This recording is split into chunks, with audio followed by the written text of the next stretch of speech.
तो स्वागत है आपका एक बार फिर से मेरे यूट्यूब चैनल पर। और आज हम बात करेंगे डिस्ट्रिक्ट हॉर्टिकल्चर ऑफिसर की।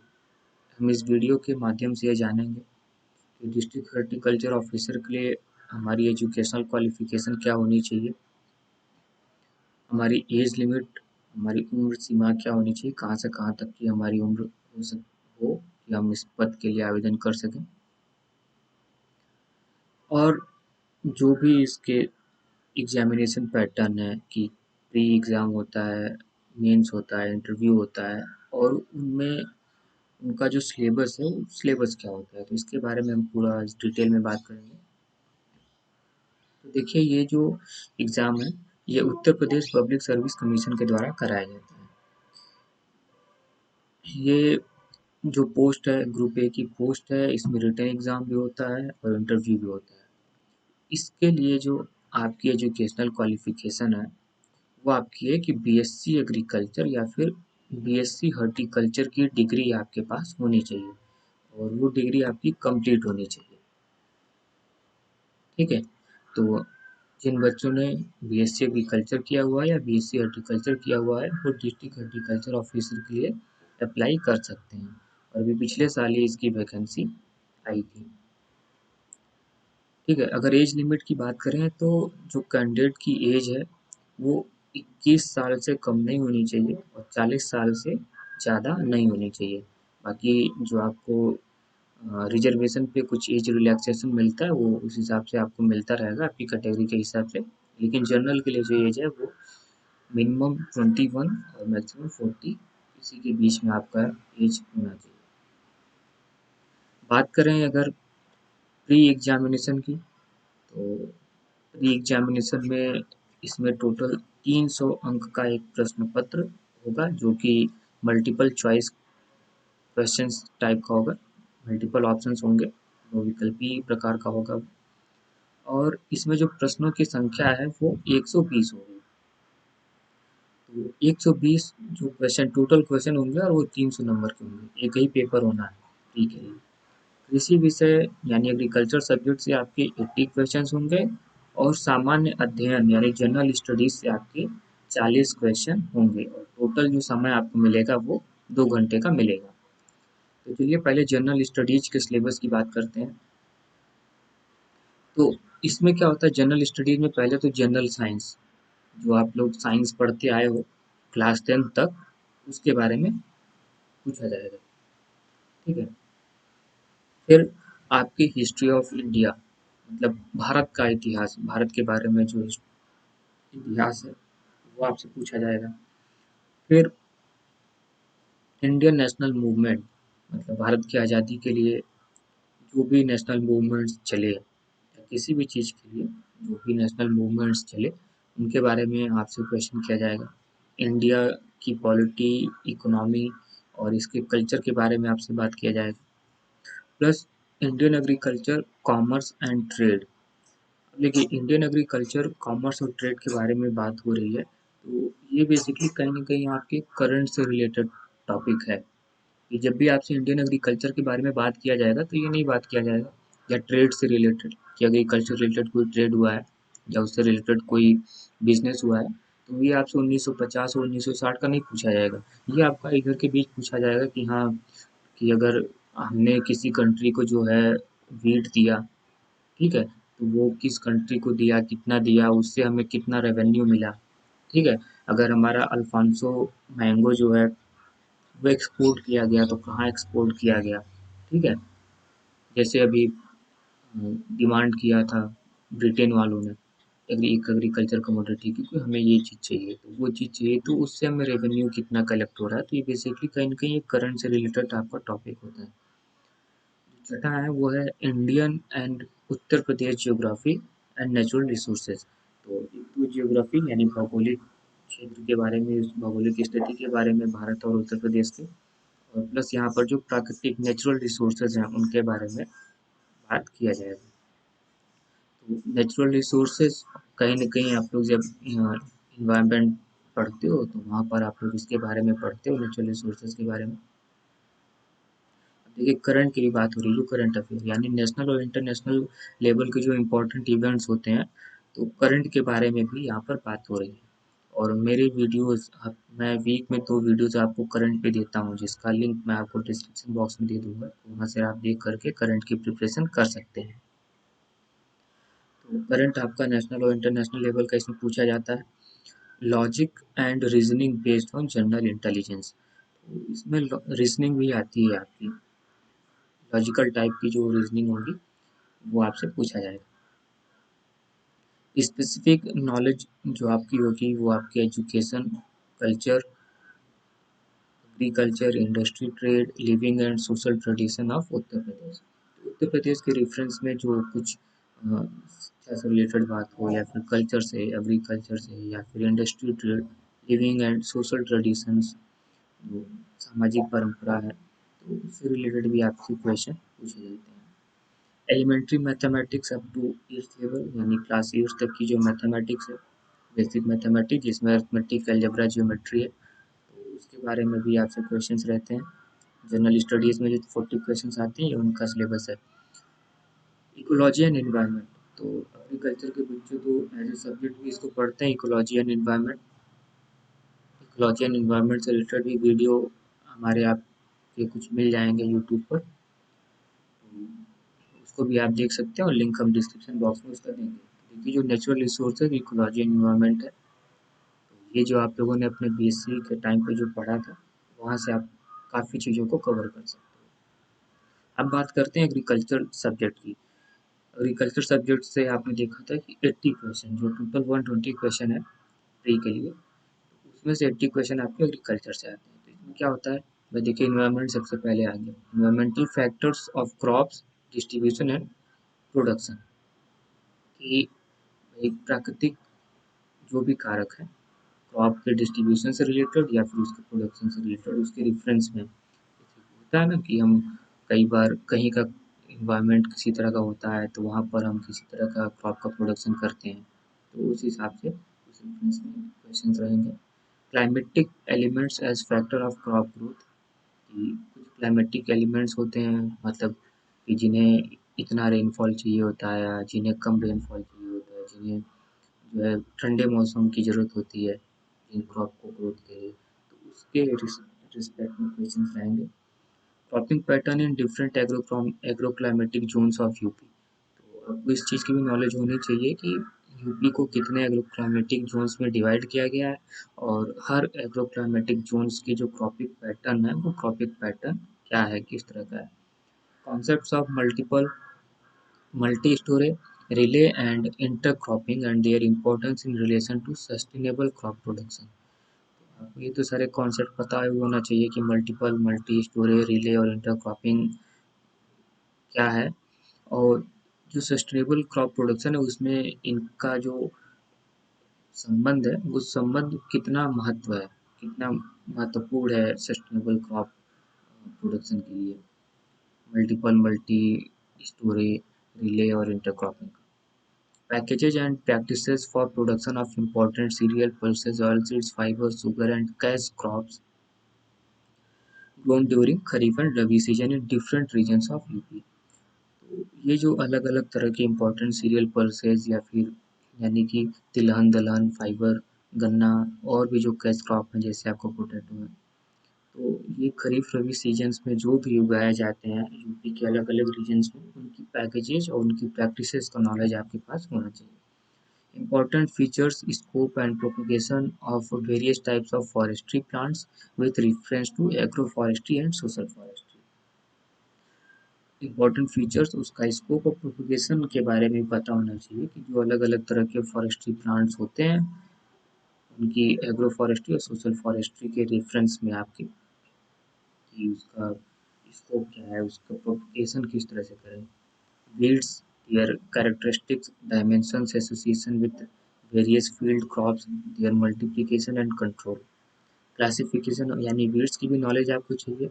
Classification of Indian soils including modern concept, तो यहाँ पर देखिए सॉइल्स साइंस की भी नॉलेज आपको चाहिए, इसमें इंडियन सॉइल्स को किस तरह से क्लासीफाई किया गया है मॉडर्न कॉन्सेप्ट के बेस पे। Mineral and organic constituents of soil, mineral और ऑर्गेनिक कंस्टिट्यूएंट्स जो सॉइल में पाए जाते हैं उनके बारे में, और उनका सॉइल की प्रोडक्टिविटी को मेंटेन करने में क्या रोल है, ठीक है। प्रॉब्लम सॉल्व जो होती है उनके बारे में नॉलेज होना चाहिए। Extend and distribution in India, उसका इंडिया में डिस्ट्रीब्यूशन किस तरह से है और उसका रिक्लेमेशन उसमें सुधार किस तरह से करें। एसेंशियल प्लांट न्यूट्रिएंट्स कौन कौन से होते हैं या दूसरे जो बेनिफिशियल न्यूट्रिएंट हैं सॉइल और प्लांट में, उसके बारे में आपको पढ़ना होगा। Occurrence factor affecting there distribution function and cycling, कि कैसे जो है वो पाए जाते हैं, उनके फैक्टर कौन कौन से हैं जो उनके डिस्ट्रीब्यूशन को अफेक्ट करते हैं, कैसे काम करते हैं, उनका साइकिल किस तरह का है। Symbiotic and non-symbiotic nitrogen fixation, principle of soil fertility and its evaluation for judicious fertilizer use, soil conservation से भी रिलेटेड देखिए आपसे क्वेश्चन पूछा जाएगा। Planning of watershed basis, dryland agriculture and its problem, dryland agriculture क्या है, उसकी से रिलेटेड प्रॉब्लम क्या है। Technology are stabilizing agriculture production in rainfed agriculture area of UP. तो जो टेक्नोलॉजी है वो जो इस्टेब्लिश हुई है एग्रीकल्चर प्रोडक्शन में रेनफीड एग्रीकल्चर एरिया में, मतलब यूपी में जहाँ पर रेनफीड एरिया जो है तो वहाँ पर एग्रीकल्चर प्रोडक्शन करने के लिए जो टेक्नोलॉजी इस्टेब्लिश की गई है उससे रिलेटेड क्वेश्चन होंगे। Necessity and scope of organic farming, organic farming की जरूरत क्यों है, इसका स्कोप क्या है। इरिगेशन एंड ड्रेनेज से भी क्वेश्चन आपका होगा। फार्म मैनेजमेंट से होगा, उसका स्कोप इंपॉर्टेंस कैरेक्टरिस्टिक्स के बारे में पूछा जाएगा। Role of cooperatives in agriculture economy, cooperatives की क्या रोल है एग्रीकल्चर इकोनॉमी में।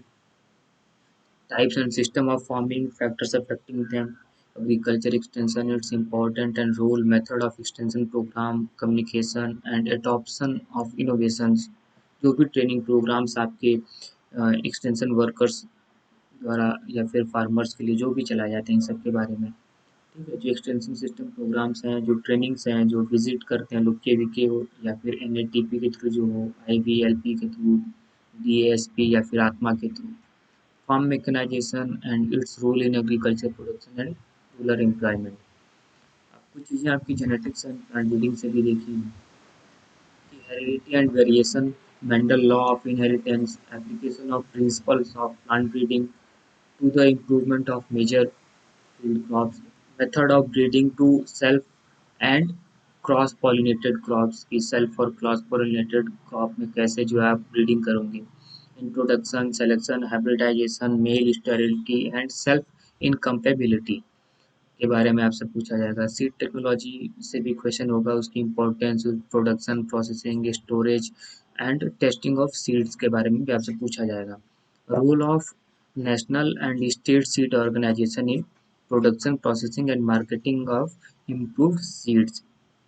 तो जो नेशनल या फिर स्टेट सीड ऑर्गेनाइजेशंस हैं उनका सीड्स के प्रोडक्शन में, उसके प्रोसेसिंग में, उसकी मार्केटिंग में जो भी इम्प्रूव सीड्स के प्रोडक्शन, प्रोसेसिंग और मार्केटिंग में क्या रोल है, इसके बारे में क्वेश्चन पूछा जाएगा। Physiology and its significance in agriculture, physiology से भी क्वेश्चन होंगे जैसे कि absorption and translocation of water, transpiration and water economy. ठीक है, फोटोसिंथेसिस मॉडर्न कॉन्सेप्ट प्रोसेस को अफेक्ट करते हैं। एरोबिक एंड एनारोबिक रेस्पिरेशन के बारे में क्वेश्चन होगा। ग्रोथ एंड डेवलपमेंट से रिलेटेड प्लांट ग्रोथ रेगुलेटर्स के बारे में पूछा जाएगा, उनके mechanism of action and importance in crop production, और क्रॉप प्रोडक्शन में उनकी क्या इम्पोर्टेंस है। Climatic requirement and cultivation of major fruits, vegetable and ornamental crops, packages and practices and scientific basis for the same. जो climatic requirements होता है major fruit, vegetable और ornamental crops के कल्टीवेशन के लिए, उनके पैकेजेज और प्रैक्टिसेस किस तरह से करें, ये चीज़ें। Principle and methods of preservation of fruit and vegetables, कि कौन से प्रिंसिपल्स हैं या मेथड्स क्या हैं कि हम फ्रूट और वेजिटेबल्स का प्रिजर्वेशन करें।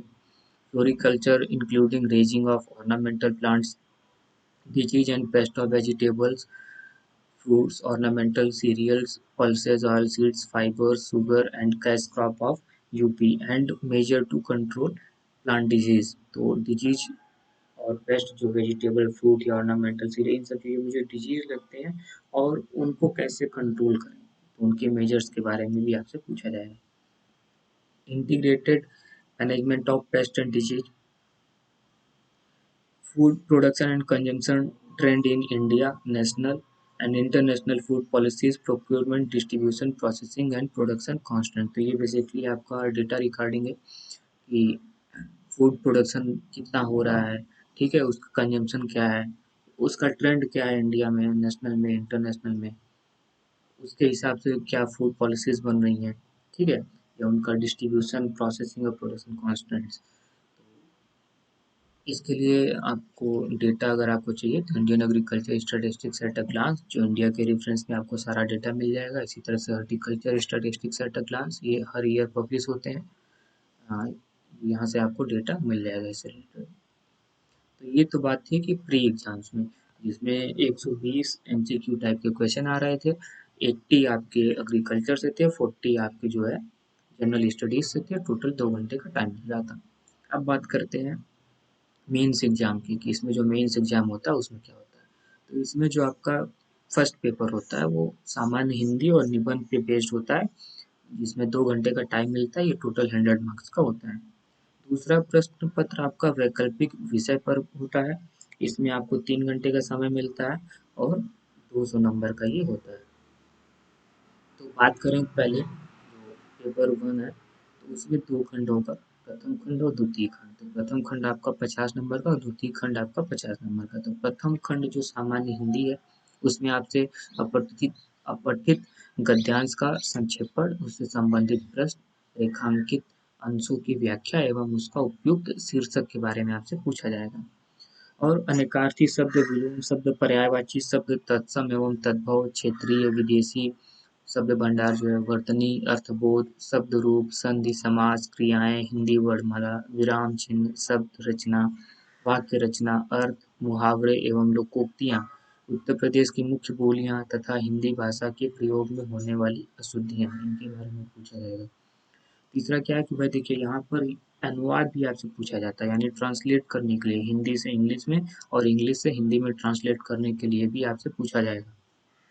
ये पूरा रिटर्न एग्जाम होगा ये, इसमें एमसीक्यू टाइप का नहीं होगा, ये रिटर्न एग्जाम है, ठीक है। तो इसमें जो खंड दूसरा होगा, इसमें हिंदी निबंध लिखना रहेगा आपको। तो इसके अंतर्गत एक खंड क्या होगा कि इस खंड में एक निबंध लिखना होगा, और निबंध की जो अधिकतम विस्तार सीमा है उस 500 शब्द होगी, यानी 500 शब्द से ज़्यादा का आपका निबंध नहीं होना चाहिए, यानी कि लगभग 50 लाइन, ठीक है। तो इसके लिए जो आपके टॉपिक्स हो सकते हैं वो साहित्य संस्कृति से रिलेटेड हो सकते हैं, राष्ट्रीय विकास योजनाएं या फिर उनके क्रियान्वयन से रिलेटेड हो सकते हैं, राष्ट्रीय और अंतर्राष्ट्रीय सामयिक सामाजिक समस्याएं उनका निदान से रिलेटेड हो सकता है, विज्ञान तथा पर्यावरण से रिलेटेड हो सकता है, प्राकृतिक आपदाएं एवं उनके निवारण से रिलेटेड हो सकता है, कृषि उद्योग एवं व्यापार से रिलेटेड हो सकता है। इसके लिए आप सबसे अच्छा जो आप न्यूज़पेपर्स देखते हो, दैनिक जागरण, हिंदुस्तान, अमर उजाला, इनमें एक संपादकीय पेज पब्लिश होता है। उस संपादकीय पेज को अगर आप पढ़ें तो निबंध लिखने में आपकी जो क्वालिटी है वो और इन्हांस हो जाएगी। अब देखिए इसमें जो द्वितीय प्रश्न पत्र है, तो द्वितीय प्रश्न पत्र ये वैकल्पिक विषय होता है। तो इसमें क्या होता है कि कुल जो प्रश्नों की संख्या होती है वो 8 होती है। वैकल्पिक विषय का मतलब कि आपका एग्रीकल्चर हॉर्टिकल्चर से रिलेटेड इसमें क्वेश्चन रहेगा। तो इसमें जो प्रश्नों की कुल संख्या होगी, टोटल नंबर ऑफ क्वेश्चन आपके 8 होंगे। इसमें जो खंड अ और ब यानी ए और बी पार्ट में डिवाइड होगा 2 भाग में। तो पार्ट ए में 4 क्वेश्चन होंगे और पार्ट बी में भी 4 क्वेश्चन होंगे, जिसमें से प्रश्न 1 और प्रश्न 5 तो अनिवार्य होगा, यानी कि वो आपको करना ही करना है। और एक बात कि जो दोनों आपके पार्ट हैं, पार्ट ए और पार्ट बी, दोनों खंडों में से आपको दो दो प्रश्न तो करना अनिवार्य है, यानी कि क्वेश्चन नंबर 1 कंपल्सरी हो गया, और जो 2, 3, 4 है उसमें से भी आपको एक क्वेश्चन करना ये अनिवार्य है। इसी तरह से खंड बी में जब चलेंगे तो क्वेश्चन नंबर 5 अनिवार्य हो गया, और 6, 7, 8 में से एक क्वेश्चन अनिवार्य है, ठीक है। लेकिन साथ ही साथ एक बात और ध्यान दीजिए कि कुल 5 प्रश्नों के उत्तर आपको देने होंगे, ठीक है। तो दोनों खंड से दो दो क्वेश्चन तो करना ही है, एक क्वेश्चन और आपको करना है, चाहे आप वो पार्ट ए से करिए या पार्ट बी से करिए, ठीक है। ये था हमारा रिटर्न एग्जाम। अब बात करें कि इंटरव्यू इंटरव्यू आपको टोटल 50 मार्क्स का होता है, और इसमें आपसे agro climatic zones of UP और इंडिया के बारे में बात किया जाता है, पूछा जाता है, meaning and scope of agricultural meteorology, atmospheric weather variable, global warming, causes of climate change and its impact on agriculture, weather hazards, drought, flood, frost, heat wave and cold wave etcetera. तो एक तो agroclimatic Jones के बारे में आपसे पूछा ही जाएगा। दूसरा चीज़ देखिए एग्रीकल्चरल मेट्रोलॉजी और इन्वायरमेंट से रिलेटेड काफ़ी इंपॉर्टेंट पार्ट है ये आपका इन्वायरमेंट। इसमें देखिए वेदर वेरिएबल के बारे में पूछा जा रहा है, ग्लोबल वार्मिंग के बारे में पूछा जा रहा है, जो दूसरे हैजार्ड्स आते हैं जैसे ड्रॉट, सूखा पड़ता है, बाढ़ आती है, ठीक है, इस तरह की चीज़ों के बारे में आपसे पूछा जा रहा है। और इंटीग्रेटेड फार्मिंग सिस्टम के बारे में पूछा जा रहा है, उसके scope, importance, concept of organic farming के बारे में, heat and air control, concept of integrated nutrient management, balance of nutrition, precision agriculture, irrigation and water management के बारे में हमसे पूछा जा रहा है। Importance of fruit and vegetables in human nutrition में फ्रूट और वेजिटेबल्स का क्या इंपॉर्टेंस है। Establishment of nursery of fruits and vegetable की कैसे आप नर्सरी इस्टेब्लिश करोगे फ्रूट और वेजिटेबल्स की, ठीक है। और propagation method, plantation and layout of orchard, orchard का प्रोपगेशन, उसका मेथड, प्लांटेशन और लेआउट कैसे बनाओगे। Principle and method of training and pruning, cultivation of fruit, vegetable, ornamental and medicinal crops, example mango, guava, amla, papaya, banana, citrus, tomato, yellow okra, carrot, chilli, bottle gourd, marigold, gladiolus, ashwagandha and safed मुलसी, इन सब चीज़ों के बारे में आपसे पूछा जाएगा। Establishment of kitchen and nutritional garden, organic farming of fruits and vegetables, preparation and methods of horticultural products जैसे कि jam, jelly, squash, pickles, tomato sauce and cordial. तो बेसिकली ये आपका जो है ये इंटरव्यू का सिलेबस है।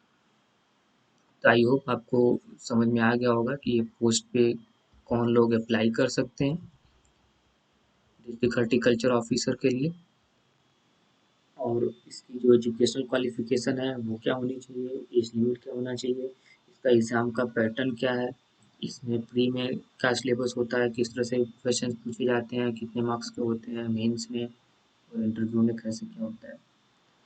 और लगभग आप ये मान करके चलिए कि जो नंबर ऑफ पोस्ट होती है उसकी 13 टाइम्स आपके मेंस में कैंडिडेट बुलाए जाते हैं, और उसकी लगभग डबल या ट्रिपल आपके इंटरव्यू के लिए बुलाए जाते हैं। तो आई होप आपको complete information district horticulture officer के बारे में मिल गई, और आप लोग इसकी तैयारी भी करेंगे।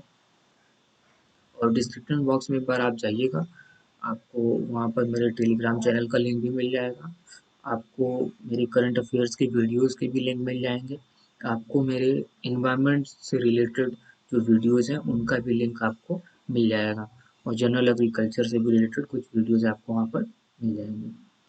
तो अब मैं आपसे विदा लेता हूँ। बहुत बहुत धन्यवाद एंड बेस्ट ऑफ लक।